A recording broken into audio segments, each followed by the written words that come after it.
Hi, ഞാൻ doctor പ്രിയ, Q&B health കെയറിലെ homoeopathic ഫിസിഷ്യനാണ്.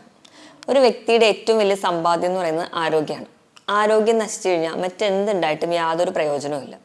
അപ്പം നമുക്കൊരു രോഗം വരാതിരിക്കണമെങ്കിൽ നമ്മുടെ രോഗപ്രതിരോധ ശേഷി അത്രയധികം നല്ലതായിരിക്കണം. അപ്പോൾ ഈ ഒരു കോവിഡ് കാലത്ത് നമ്മൾ കൂടുതലായിട്ടും ഇമ്മ്യൂണിറ്റി ബൂസ്റ്റിങ്ങിനെ പറ്റിയും അല്ലെങ്കിൽ എങ്ങനെ രോഗപ്രതിരോധ ശേഷി വർദ്ധിപ്പിക്കാം എന്നൊക്കെ ഒരുപാട് ചർച്ച ചെയ്യുകയും ഒരുപാട് സെർച്ച് ചെയ്യുകയൊക്കെ ചെയ്തിരുന്നു. വീണ്ടും കോവിഡൊക്കെ തലപൊക്കുന്ന കാലത്ത് അല്ലെങ്കിൽ ഒരുപാട് ഇൻഫ്ലുവൻസയും അല്ലെങ്കിൽ പകർച്ചപ്പനികളൊക്കെ പൊങ്ങി വരുന്ന ഈ കാലത്ത് നമുക്ക് വീണ്ടും ഇമ്മ്യൂണിറ്റിയെക്കുറിച്ച് ഒന്ന് നോക്കാം. ഇന്ന് നമുക്ക് ഈ വീഡിയോയിലൂടെ എന്താണ് ഇമ്മ്യൂണിറ്റി, നമുക്ക് എങ്ങനെയൊക്കെ നമ്മുടെ ഇമ്മ്യൂണിറ്റി ബൂസ്റ്റ് ചെയ്യാം എന്നൊക്കെ നോക്കാം.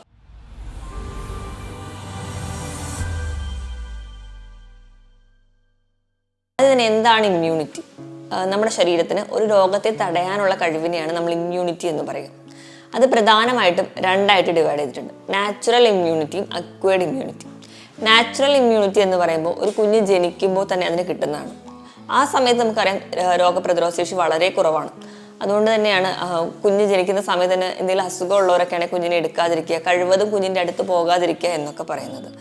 ഈ ഒരു ഇമ്മ്യൂണിറ്റി നമ്മൾ വളരുന്ന സമയത്ത് കൂടുതലായിട്ട് വരികയും നമുക്കതൊരു 50-55 വയസ്സ്, ഒരു 60 വയസ്സിനോട് അടുക്കുമ്പോൾ നമ്മുടെ ശരീരത്തിൽ പല ഡീജനറേഷൻ പ്രോസസ്സൊക്കെ നടക്കുന്നതിൻ്റെ ഭാഗമായിട്ട് ഇമ്മ്യൂണിറ്റി പിന്നെയും കുറയുന്നതായിട്ട് കാണാം. ഇനി രണ്ടാമത്തേതെന്ന് പറഞ്ഞാൽ അക്വയർഡ് ഇമ്മ്യൂണിറ്റി, അതായത് നമ്മൾ തന്നെ ആർജിച്ചെടുക്കുന്ന രോഗപ്രതിരോധ ശേഷി. അത് നമ്മൾ വളരുന്ന പ്രായത്തിൽ നമുക്കിങ്ങനെ കൂടെ കൂടെ വളർന്നുകൊണ്ട് വരുന്ന ഒരു ഇമ്മ്യൂണിറ്റിയാണ്. അതായത് നമ്മുടെ പ്രകൃതിയായിട്ട്, നമ്മുടെ പ്രകൃതിയിലുള്ള പൊടികൾ, അതുപോലെ തന്നെ പൂമ്പൊടികൾ, അതുപോലെ നമ്മുടെ പ്രകൃതിയായിട്ട് നമ്മുടെ മറ്റ് കാലാവസ്ഥാ വ്യതിയാനങ്ങളൊക്കെ ആയിട്ട് നമ്മൾ കോണ്ടാക്ട് വരുമ്പോഴും അല്ലെങ്കിൽ നമ്മൾ ആ ഒരു സമൂഹത്തിൽ ജീവിക്കുമ്പോൾ നമ്മുടെ ശരീരം തന്നെ ആർജിച്ചെടുക്കുന്ന ഇമ്മ്യൂണിറ്റിയാണ് നമ്മൾ അക്വയർഡ് ഇമ്മ്യൂണിറ്റി എന്ന് പറയാം. ഇന്ന് നമ്മുടെ ഒരു സംസ്കാരത്തിൻ്റെ ഭാഗമായിട്ട് നമ്മൾ അധികം മണ്ണിലിറങ്ങാതെയും അല്ലെങ്കിൽ നമ്മൾ വീടിൻ്റെ ഉള്ളിൽ തന്നെ മാക്സിമം കുഞ്ഞുങ്ങളെ വളർത്തുന്ന സമയത്ത് അവർക്ക് ഈ അക്വയർഡ് ഇമ്മ്യൂണിറ്റി വേണ്ട രീതിയിൽ കിട്ടാതെ വരികയും അതാണ് അവർക്ക് പെട്ടെന്ന് രോഗങ്ങൾ ഉണ്ടാക്കാനുള്ളൊരു കാരണമായിട്ട് ഇന്ന് പഠനങ്ങൾ പറയുന്നത്. അപ്പം ഇതാണ് പ്രധാനമായിട്ടും 2 തരത്തിലുള്ള ഇമ്മ്യൂണിറ്റി. ഇനി എന്തൊക്കെ കാരണങ്ങൾ കൊണ്ടാണ് നമ്മുടെ ഇമ്മ്യൂണിറ്റി പൊതുവെ കുറയുന്നത് നോക്കാം. നാച്ചുറലായിട്ട് തന്നെ ചില കുഞ്ഞുങ്ങൾക്കൊക്കെ ജനിക്കുമ്പോൾ തന്നെ നമുക്കറിയാം നമ്മുടെ ഇമ്മ്യൂണിറ്റി തരുന്നത് ശ്വേതരക്താണുക്കൾ അല്ലെങ്കിൽ WBCs ആണ്. അപ്പോൾ അതിൻ്റെ കൗണ്ട് കുറവൊക്കെ ഉള്ള ചില റെയർ കേസസ് ഉണ്ടാവാറുണ്ട്. അങ്ങനെ നാച്ചുറലായിട്ട് ഇമ്മ്യൂണിറ്റി കുറവുണ്ട്.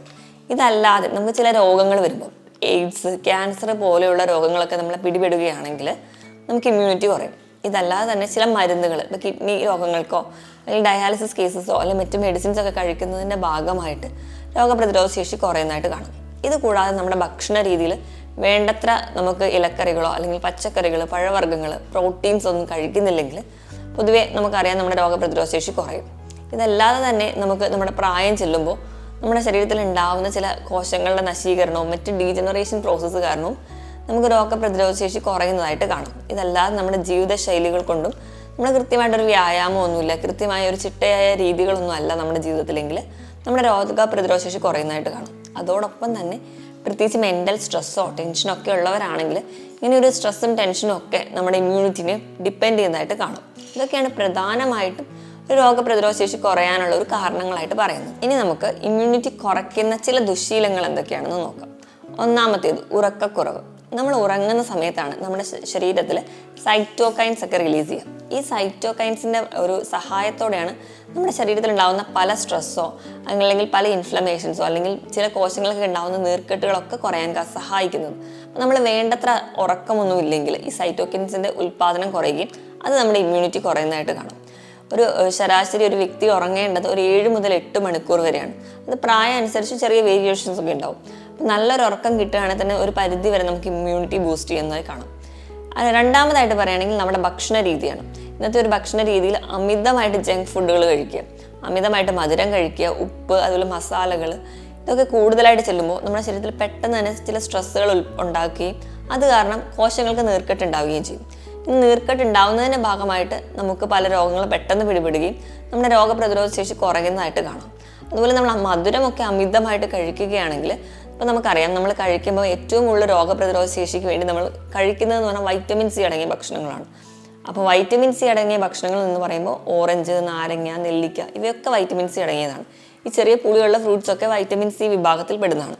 അപ്പോൾ അധികമായിട്ട് മധുരം കഴിക്കുകയാണെങ്കിൽ ഈ വൈറ്റമിൻ സിയുടെ അബ്സോർപ്ഷൻ കുറയ്ക്കും. അപ്പോൾ നമ്മൾ എത്ര വൈറ്റമിൻ സി കഴിച്ചാലും അതിനോടൊപ്പം മധുരം കൂടിയാണ് കഴിക്കുന്നതെങ്കിൽ വൈറ്റമിൻ സി നമ്മുടെ ശരീരത്തിൽ അബ്സോർബ് ചെയ്യത്തില്ല.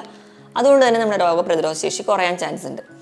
ഇനി അടുത്തൊരു കാരണം എന്ന് പറഞ്ഞാൽ വേണ്ടത്ര രീതിയിൽ വ്യായാമം ചെയ്യുന്നില്ല. നമ്മുടെ ബോഡി എപ്പോഴും എനർജറ്റിക് ആയിട്ടിരിക്കണമെങ്കിൽ നമ്മൾ എന്നും ഒരു ശരാശരി ഒരു മലയാളി അല്ലെങ്കിൽ എല്ലാ ഒരു വ്യക്തിയാണെങ്കിലും നമ്മൾ കൃത്യമായിട്ടൊരു വ്യായാമം ചെയ്യണം. അതായത് ഏകദേശം 45 മിനിറ്റ് മുതൽ 1 മണിക്കൂർ വരെ ആഴ്ചയിൽ 5 ദിവസമെങ്കിലും നമ്മളെക്കൊണ്ട് നമ്മുടെ ശരീരത്തിൻ്റെ ബലഹീനതയോ അല്ലെങ്കിൽ നമ്മുടെ ശരീരത്തിന് എന്തെങ്കിലും ബുദ്ധിമുട്ടുണ്ടെങ്കിൽ അത് മനസ്സിലാക്കിയിട്ട് ചെറിയ തോതിലൊക്കെ വ്യായാമം ചെയ്യുകയാണെങ്കിൽ നമ്മുടെ ബോഡിക്ക് ഒരു ഉണർവുണ്ടാവും. അതുവഴി നമുക്ക് ഇമ്മ്യൂണിറ്റി ബൂസ്റ്റ് ചെയ്യാൻ പറ്റും. അതുപോലെ തന്നെ വ്യായാമം ചെയ്യാൻ പറയുമ്പോൾ അമിതമായിട്ട് വ്യായാമം ചെയ്യുന്നവർ 1.5-2 മണിക്കൂർ കഠിനമായിട്ട് വ്യായാമമൊക്കെ ചെയ്യുകയാണെങ്കിൽ നമ്മുടെ ശരീരത്തിൽ വീണ്ടും സ്ട്രെസ് ഹോർമോൺസ് ആയിട്ടുള്ള അഡ്രിനാലിൻ, കൊർട്ടിസോളും ഒക്കെ ഉണ്ടാക്കും. ഇവ കൂടുതലായിട്ട് നമ്മുടെ ശരീരത്തിൽ ഉണ്ടാക്കുമ്പോൾ നമ്മുടെ ശരീരത്തിൽ ഒരു സ്ട്രെസ് ഉണ്ടാക്കുകയും ഈ ഒരു സ്ട്രെസ് കാരണം നമ്മുടെ ഇമ്മ്യൂണിറ്റി കുറയുന്നതായിട്ട് കാണാം. അപ്പം അധികമായിട്ട് വ്യായാമം ചെയ്യുന്നതും ദോഷമാണ്, ഒട്ടും വ്യായാമം ചെയ്യാതിരിക്കുന്നതും ദോഷമാണ്. മിതമായ രീതിയിൽ നിങ്ങൾക്ക് പറ്റും പോലെ എക്സസൈസ് സ്ഥിരമായിട്ട് തന്നെ ചെയ്യുക.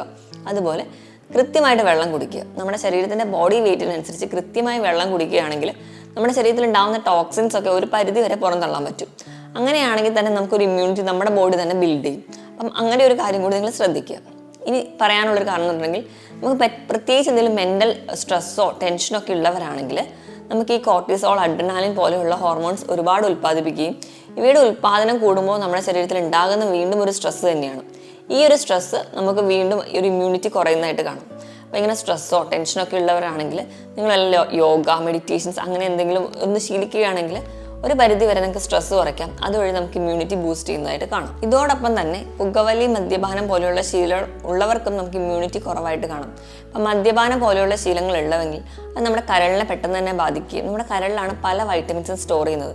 അപ്പം നമുക്ക് കരളിനെ ബാധിക്കുന്നതിൻ്റെ ഭാഗമായിട്ട് നമ്മുടെ ശരീരത്തിൽ വേണ്ടത്ര രീതിയിൽ വൈറ്റമിൻസ് സ്റ്റോർ ചെയ്യാൻ പറ്റാതെ വരികയും നമ്മുടെ ഇമ്മ്യൂണിറ്റി കുറയുന്നതായിട്ട് കാണും. അപ്പോൾ പുകവലിക്കുന്ന ശീലമുള്ളവരാണെങ്കിൽ നമ്മുടെ പുകവലിയുടെ ഭാഗമായിട്ട് അമോണിയ, നൈട്രേറ്റ്സ് ഒക്കെ നമ്മുടെ ശരീരത്തിലേക്ക് എത്തുകയും നമുക്ക് വേണ്ടത്ര രീതിയിൽ ഒരു ബ്ലഡ് സർക്കുലേഷൻ നമ്മുടെ ശരീരത്തിൽ നടക്കാതെ വരും. ഇങ്ങനെ വരുന്നതിൻ്റെ ഭാഗമായിട്ട് പല ടോക്സിൻസ് നമ്മുടെ ശരീരത്തിൽ തന്നെ അടിഞ്ഞുകൂടും. ഇത് നമ്മുടെ ഇമ്മ്യൂണിറ്റിയെ നശിപ്പിക്കുന്നതായിട്ട് കാണാം. അതുപോലെ തന്നെ നിങ്ങൾ അമിതമായിട്ട് കഫീൻ ഉപയോഗിക്കുന്നവരാണെങ്കിൽ 2-3 ചായയിൽ കൂടുതലായിട്ട് നിങ്ങൾ കഴിക്കുന്നവരാണെങ്കിൽ നിങ്ങൾക്കറിയാം ഇത് നിങ്ങളുടെ ശരീരത്തിൽ ഒരു സ്ട്രെസ് ഉണ്ടാക്കുകയും നിങ്ങൾക്ക് വീണ്ടും ഈ അഡ്രിനാലിൻ, കോർട്ടിസോൾ പോലെയുള്ള സ്ട്രെസ് ഹോർമോൺസ് നിങ്ങളുടെ ശരീരത്തിൽ ഉണ്ടാക്കും. ഇത് നിങ്ങൾക്ക് ഇമ്മ്യൂണിറ്റി കുറയുന്നതായിട്ട് കാണാം. അതോടൊപ്പം തന്നെ ഇപ്പം നിങ്ങൾ രാത്രിയൊക്കെയാണ് ഈ കാപ്പിയൊക്കെ കുടിക്കുന്ന ശീലമുള്ളവരൊക്കെ ആണെങ്കിൽ നിങ്ങളുടെ ഉറക്കം കുറയ്ക്കുകയും അതുവഴി വീണ്ടും സൈറ്റോകൈൻസിൻ്റെ ഉൽപ്പാദനം കുറയുന്നത് വഴി ഇമ്മ്യൂണിറ്റി കുറയുന്നതായിട്ട് കാണാം. ഇങ്ങനെയൊക്കെയുള്ള ശീലങ്ങളുള്ളവർക്കാണ് പ്രധാനമായിട്ടും നമുക്ക് ഇമ്മ്യൂണിറ്റി കുറവുള്ളതായിട്ട് കാണാം. ഇതിനോടൊപ്പം തന്നെ ഇപ്പം മെറ്റബോളിക് ഡിസീസ്, അതായത് അമിതവണ്ണം, അതുപോലെ തന്നെ പൊണ്ണത്തടിയിനോടൊപ്പം തന്നെ പ്രമേഹം അല്ലെങ്കിൽ ഉയർന്ന രക്തസമ്മർദ്ദം അല്ലെങ്കിൽ കൊളസ്ട്രോൾ ഒക്കെ ഉള്ളവരാണെങ്കിൽ ഈ ഒരു പ്രശ്നങ്ങളൊക്കെ കൂടി നിൽക്കുമ്പോൾ നിങ്ങൾക്ക് എന്തായാലും ഒരു ഇമ്മ്യൂണിറ്റി കുറവായിട്ട് കാണാം. അപ്പോൾ അതിന് വേണ്ടിയിട്ട് നിങ്ങൾ ബേസിക് ആയിട്ട് നിങ്ങളുടെ ബോഡി വെയിറ്റ് ആണ് മെയിൻറ്റെയിൻ ചെയ്യേണ്ടത്. അപ്പോൾ ഒരു പരിധി വരെ നിങ്ങൾ പൊണ്ണത്തടിയൊക്കെ ഉള്ളവരാണെങ്കിൽ വെയിറ്റ് കുറയ്ക്കുകയാണെങ്കിൽ നിങ്ങൾക്ക് ആ ഒരു ഹെൽത്ത് ഇഷ്യൂസ് ഒക്കെ നിങ്ങൾക്ക് കൺട്രോൾ ചെയ്യാനും പറ്റും. അപ്പോൾ നിങ്ങൾക്ക് ഇമ്മ്യൂണിറ്റി തന്നെ സ്വാഭാവികമായിട്ട് തന്നെ ബൂസ്റ്റ് ചെയ്യുന്നതായിട്ട് നമുക്ക് കാണാം. ഇനി നമ്മുടെ ഭക്ഷണത്തിൽ എങ്ങനെയൊക്കെയാണ് ഇമ്മ്യൂണിറ്റി കൂട്ടുക എന്ന് നോക്കാം. ഇമ്മ്യൂണിറ്റി ബൂസ്റ്റ് ചെയ്യുക എന്ന് പറയുമ്പോൾ നമ്മൾ ഏറ്റവും ആദ്യം തന്നെ പറയുന്ന പഴവർഗ്ഗങ്ങൾ കഴിക്കുക, വൈറ്റമിൻ സി അടങ്ങിയ ഭക്ഷണങ്ങൾ കഴിക്കുക എന്നൊക്കെയാണ്. അതോടൊപ്പം തന്നെ ഈ ഇലക്കറികളും പഴവർഗ്ഗങ്ങളും പച്ചക്കറികളും ധാരാളമായി കഴിക്കുന്നതിനോടൊപ്പം തന്നെ ഏറ്റവും പ്രധാനം എന്ന് പറയുന്നത് നമ്മൾ പ്രോട്ടീൻ അടങ്ങിയ ഭക്ഷണങ്ങൾ കഴിക്കുക എന്നതാണ്. നമ്മുടെ ബേസിക് ആയിട്ട് നമ്മുടെ ഇമ്മ്യൂണിറ്റി നൽകുന്നത് അല്ലെങ്കിൽ ഇമ്മ്യൂണിറ്റി കിട്ടുന്നത് നമുക്ക് ഇമ്മ്യൂണോഗ്ലോബുലിൻസ് വഴിയാണ്. ഇവ എന്ന് പറയുന്നത് ഒരു പ്രോട്ടീൻസ് ആണ്. അപ്പോൾ നമ്മൾ വേണ്ടത്ര രീതിയിൽ പ്രോട്ടീൻസ് അടങ്ങിയ ഭക്ഷണങ്ങളാണ് നമ്മൾ ആവശ്യത്തിന് കഴിക്കേണ്ടത്. പ്രോട്ടീൻ എന്ന് പറയുമ്പോൾ പയറ്, കടല, പരിപ്പ് ഇവയൊക്കെ വെജിറ്റബിൾ പ്രോട്ടീൻസ് ആണ്. ഇത് കൂടാതെ തന്നെ നമുക്ക് നോൺ വെജിലാണെങ്കിൽ ഇറച്ചി, അതുപോലെ മത്സ്യം എല്ലാം പ്രോട്ടീൻസ് തന്നെയാണ്. അപ്പോൾ നിങ്ങൾ മാക്സിമം ഇവയൊക്കെ കറി വെച്ച് തന്നെ കഴിക്കുകയാണെങ്കിൽ നിങ്ങൾക്ക് വേണ്ടത്ര രീതിയിലുള്ള പ്രോട്ടീൻ കിട്ടുകയും നമ്മുടെ ശരീരത്തിന് മറ്റ് ദോഷങ്ങളൊന്നും ഉണ്ടാക്കാതെ ഇരിക്കും. അപ്പം പഴവർഗ്ഗങ്ങളും പച്ചക്കറികളും കഴിക്കുന്നതിനോടൊപ്പം തന്നെ നല്ല രീതിയിൽ തന്നെ ഒരു ദിവസം ഏകദേശം 0.9 ഗ്രാമെങ്കിലും പ്രോട്ടീൻ കഴിക്കണം എന്നാണ് പറയുന്നത്, ഒരാളുടെ ഒരു വെയിറ്റിനനുസരിച്ചിട്ട്. അതായത് 1 കിലോയ്ക്ക് വേണ്ടി 0.9 ഗ്രാമെങ്കിലും നമ്മൾ പ്രോട്ടീൻ കഴിച്ചിരിക്കണം. അപ്പോൾ അത്രയും തോതിൽ തന്നെ പ്രോട്ടീൻ കഴിക്കാൻ നിങ്ങൾ ശ്രദ്ധിക്കുക. അതോടൊപ്പം തന്നെ കൃത്യമായ വ്യായാമവും അതുപോലെ തന്നെ കൃത്യമായിട്ടൊരു മെൻ്റൽ ഹെൽത്ത് ഉണ്ടെങ്കിൽ നിങ്ങൾക്ക് നിങ്ങളുടെ ഇമ്മ്യൂണിറ്റി ബൂസ്റ്റ് ചെയ്യാനും പറ്റും. അതുവഴി നിങ്ങളുടെ രോഗപ്രതിരോധ ശേഷി കൂടുന്നത് വഴി മറ്റ് രോഗങ്ങളെ നമുക്ക് ചെറുക്കാനും നിങ്ങളുടെ ആരോഗ്യം മെച്ചപ്പെടുത്താനും സഹായിക്കും. മറ്റൊരു ഹെൽത്ത് ടോപ്പിക്കുമായിട്ട് വീണ്ടും കാണുന്നത് വരെ